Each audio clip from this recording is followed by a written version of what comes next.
This one I started only a few years ago. I sold a house and our close date is January 31st. That's what it says on the contract.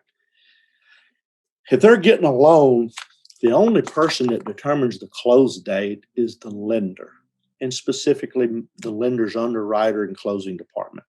You don't, your agent don't, the seller doesn't, seller's agent doesn't, the buyer's agent doesn't.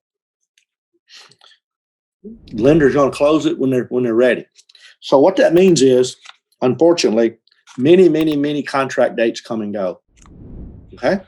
Here's what I learned. You get a call from the buyer's agent to you, usually the day before closing or maybe the morning of close. Hey, sorry, Eddie, we're not closing today. Lender's not ready. Well, you're not going to kill a deal just because they're going to be a few days late. You're not going to do that. But earlier I talked about that carrying cost. It's real. So this is what I've done for a few years, and I do it this way.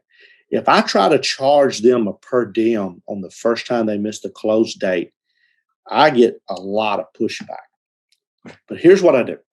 Now, I'll tell them, okay, I'll extend, and usually it's 5 to 7 days. I'll extend the first one for free. But Miss Agent, Mr. Agent, you need to know if we don't make that one, it's X number of dollars a day until we close. And when you give them the first one for free and tell them about it's going to be a per diem, and man, many times this puts an extra $200, $400, $500, $600, $700, $800 in my pocket at closing because they missed the second one. Okay, they missed the second close date, and they don't close for another 8 days. And I picked up $60 a day for 8 days for $480. So warn them on the first one, give the first one, charge them on the second one. And when you do it that way, I have found I get almost zero pushback on the second one for getting a little extra money for the trouble.